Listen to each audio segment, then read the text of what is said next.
मेरे प्यारे बच्चों, आज आपके यूपी बोर्ड एग्जाम 2025 में आने वाले महत्वपूर्ण प्रश्न जो बायोलॉजी के हैं, इसमें सभी महत्वपूर्ण प्रश्न दिए हैं। जो 31 प्रश्न यहाँ पर है, पहले हम चर्चा करेंगे नोट से। नोट सभी प्रश्न करना अनिवार्य है, यानी कि प्रश्नों को सही सही करना है और सभी प्रश्न करना है, एक प्रश्न को छोड़ना नहीं है। तो सभी प्रश्न करना अनिवार्य है।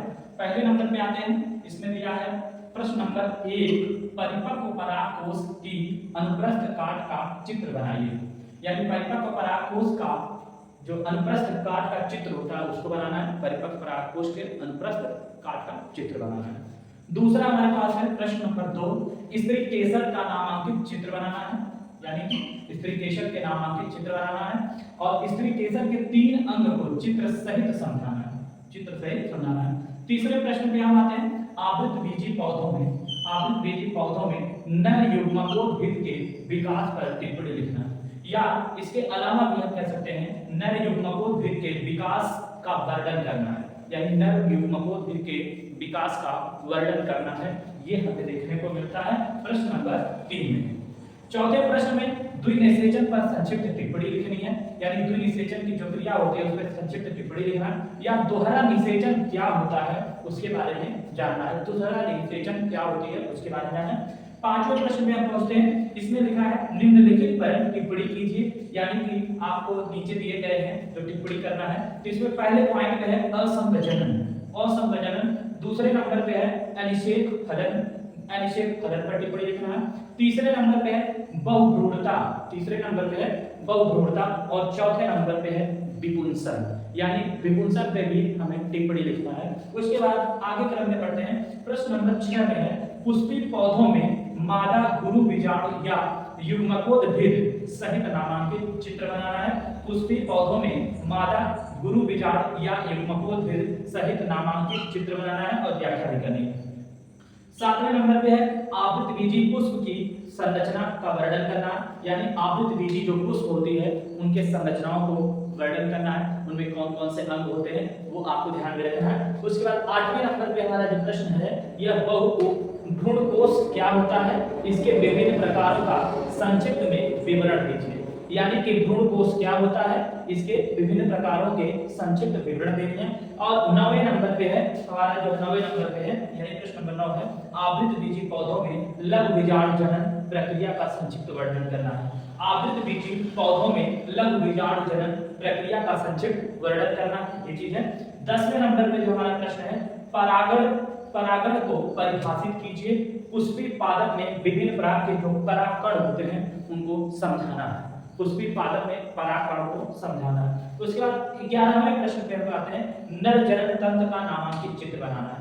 जो नर जनन तंत्र होता है उस नर जनन तंत्र के नामांकित चित्र बनानी है और उनके बारे में व्याख्या करनी है। उसके बाद प्रश्न नंबर हमारा 12 आता है। प्रश्न नंबर 12 में अंड जनन से आप क्या समझते हैं, सचित्र वर्णन कीजिए। यानी कि अंड जनन की जो क्रिया होती है उस अंड जनन की क्रिया को समझाना है, चित्रों सहित समझाना है, यानी चित्र सहित इसकी व्याख्या करनी है। उसके बाद प्रश्न नंबर 13 में पहुंचते हैं, इसमें शुक्र जनन की प्रक्रिया को संक्षेप में वर्णन कीजिए, या शुक्र जनन में FSH व LH की भूमिका पर टिप्पणी कीजिए। यानी 13 नंबर जो प्रश्न हमारा क्या कह रहा है, प्रश्न कह रहा है कि शुक्र जनन की प्रक्रिया को संक्षिप्त में वर्णन कीजिए। शुक्र जनन में FS व LH की भूमिका पर टिप्पणी कीजिए।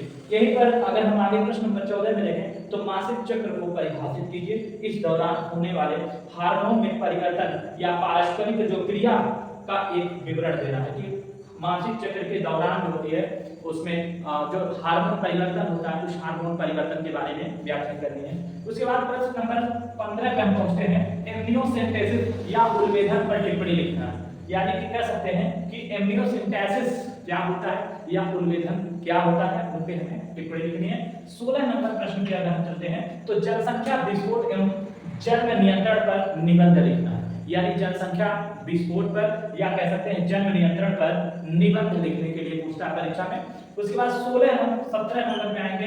प्रश्न नंबर 17, परिवार नियोजन की आवश्यकता और विधियों का वर्णन कीजिए। परिवार नियोजन की जो आवश्यकताएं होती हैं और उनकी जो जो विधियां होती हैं उन विधियों के बारे में अध्ययन करना है, वर्णन करना है। उसके बाद प्रश्न नंबर 18 में आते हैं। प्रश्न नंबर 18 क्या कहता है, कहता है सहायक जनन तकनीकी, सहायक जनन तकनीकी को परिभाषित कीजिए। और आईवीएफ क्या है, आईवीएफ क्या है, इसके बारे में आपसे पूछता है। तो आईवीएफ क्या है उसके बारे में बहुत महत्वपूर्ण प्रश्न है, ये पूछता है। उसके बाद 19वें नंबर पे आते हैं, लिंग निर्धारण क्या होता है, यानी कि कह सकते हैं कि लिंग निर्धारण की जो क्रिया होती है वो क्या होता है। मधुमक्खी, पक्षी तथा मनुष्य में लिंग निर्धारण को समझाइए, यानी कि मनुष्य में, पक्षियों में और मधुमक्खी में जो लिंग गुणसूत्र निर्धारण किया जाता है उनकी व्याख्या करनी है, उनको समझाना है, आपको पूछेगा। उसका प्रश्न नंबर 20 जो महत्वपूर्ण प्रश्न है, प्रश्न नंबर 20, द्विसंकर एवं एकर संकर टेस्ट क्रॉस को समझाइए।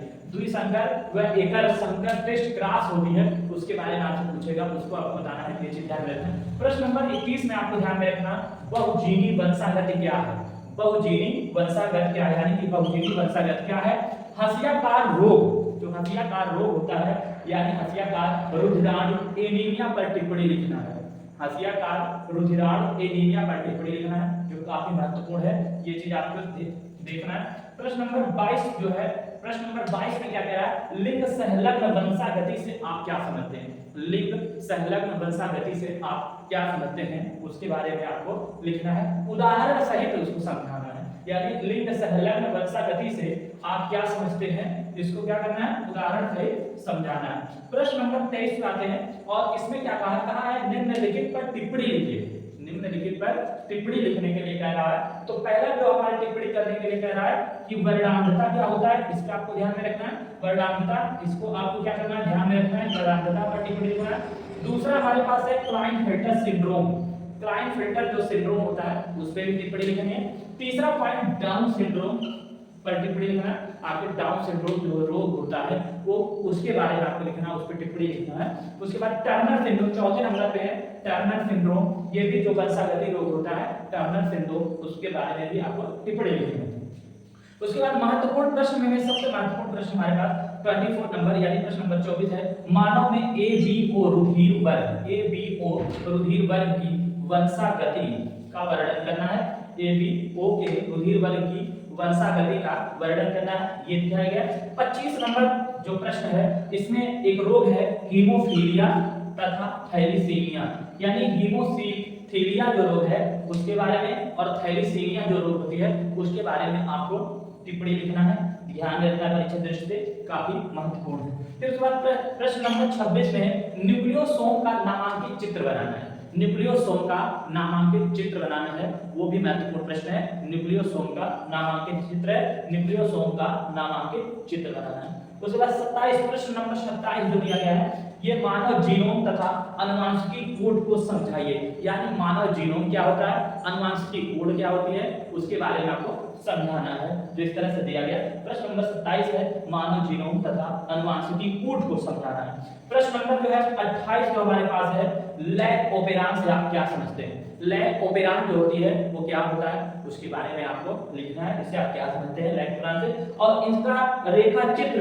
को समझाया, इसके रेखा चित्रण भी करना है, इसके ग्राफ को भी खींचना है, यानी लैक ओपेरान के बारे में। प्रश्न नंबर 29 जो हमारे पास दिया गया है, ये कह रहा है डीएनए की संरचना, डीएनए की जो संरचना होती है वाटसन और क्रिक के मॉडल की संरचना को उपयुक्त चित्र द्वारा समझाना है, यानी डीएनए के जो द्विगुणन मॉडल होता है, द्विगुणन मॉडल के जो संरचनाएं होती हैं उनको चित्र से व्याख्या करनी है, समझाना है।